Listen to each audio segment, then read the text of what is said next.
when it comes to self-esteem, there are a lot of theories that I find interesting, and one of them being the theory of self by Carl Rogers, which basically states that there is there's a way that we look at ourselves, and there is the authentic self, which is who we are currently, our real self, who we are right at this moment in time, and then there's the ideal self, who we think we should be, who we wish we could be at this same point in time. And the theory also states that when your authentic self, who you are right now, and your ideal self are not in like they're not the same, there's going to be problems. The same way if they were the same, you would have high self-esteem, you would be happy, you would be content.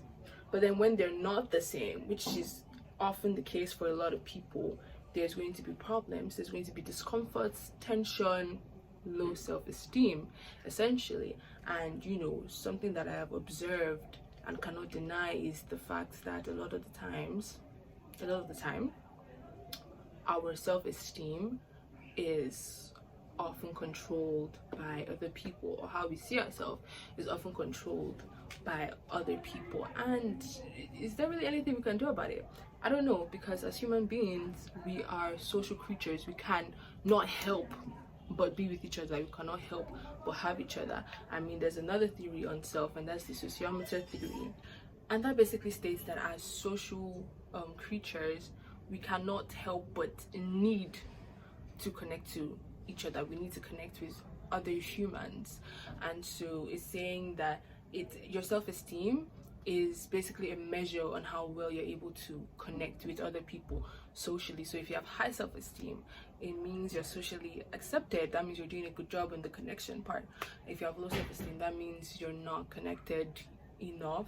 And you know, putting all those things into consideration, my first tip for having high self-esteem would have been to surround yourself with people that have these three qualities, and that is being empathetic, having unconditional positive regard for you always, and being genuine. But that's not my first tip for you, because I do not believe that that is sustainable, because the truth of the matter is that the only people in your life that will have these three things are either your therapist or your counselor. And that is because, and they would have this for you 100% of the time, and that is because they have been trained to do that. Like they are trained to be empathetic, they are trained to have unconditional positive regard and be genuine, the same way soldiers are trained to withstand harsh conditions. Yeah, that's not my first tip. If you can achieve that, amazing, great, but that's not my first tip. My first tip for you would be to know yourself. And that sounds like a cliche, okay? Everything I'm going to say in this video is going to sound like a cliche, but I need you to pay attention because this is important. I need you to know yourself to the point that there is really nothing that anyone can say that can make you feel so bad or even make you feel so good. You need to have a stable sense of self. You need to have a stable sense of self because you are self-aware. You know yourself, you know your strengths and you know your weaknesses. So there's nothing anyone can say that would really make you like, you know, your head's in the clouds, or make you like so down. Okay, take this for example. Someone comes to meet you and says, "You're so dumb, you're really bad at math." Analyze that sentence and analyze yourself. Look at it. Okay, yeah, I am pretty bad at math. You know, it's very difficult for me to do, and I find it boring and uninteresting.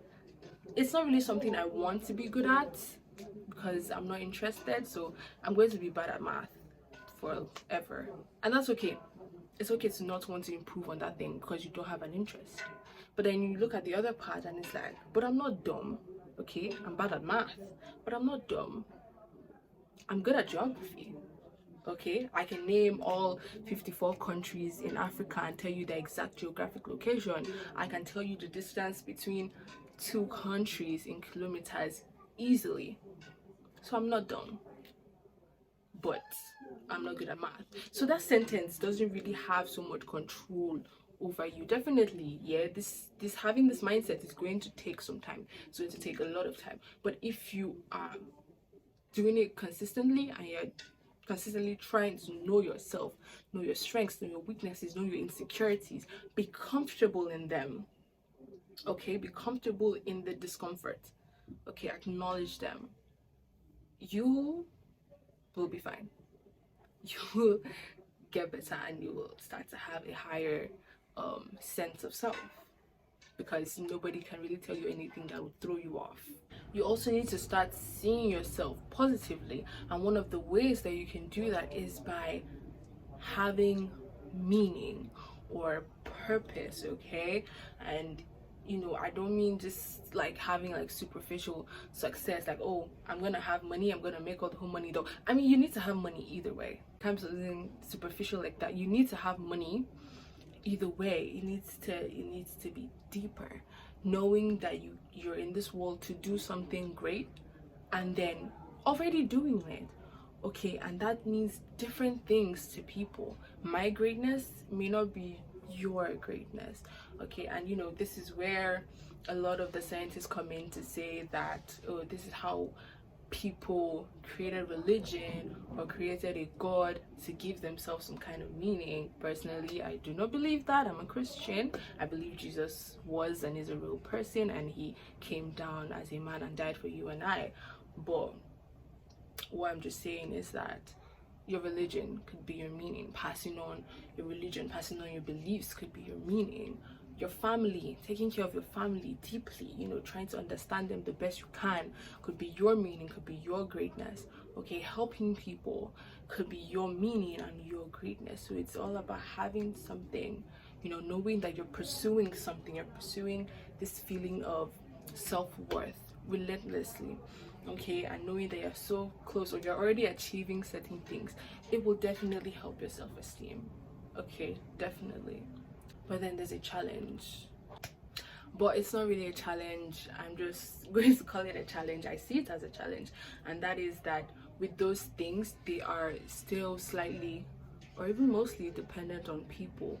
Being human beings, the connections, all of that things that I earlier mentioned, is still dependent on people. So you go and preach the gospel, and it just seems like nobody has ever given their life to Christ because of an interaction you had with them. You're not gonna feel good, or your family was your own meaning and your own greatness, and you try to do the best you can for them, but at the end of the day they still end up like hating you for whatever reason. You're not gonna feel very good, you're not gonna feel very worthy. So yeah, these things are slightly dependent on others, and we live in a world where there are conditions of worth, and the conditions of worth are not always bad. I mean, it's how a society has run since forever, so they're not always bad. There are certain things you have to do, like be a good person to the best of your ability. That's a condition of worth, and it's not bad. But then at the end of the day, there will be a lot of conditions of worth imposed on you by different parts of this society, by your family, by your friends, by your colleagues. And the truth is that you may not always meet these conditions of worth. You may not even have the physical ability to meet these conditions of worth, and you're not going to feel very worthy, which means you're going to have low self-esteem. And I'm going to give you my last tip, which is going to be the best tip, which trumps everything else I've said in this video, and that is, you need to understand that you are worthy and you are valuable, simply because you are valuable because you exist. That's just it. And again, another cliche, right?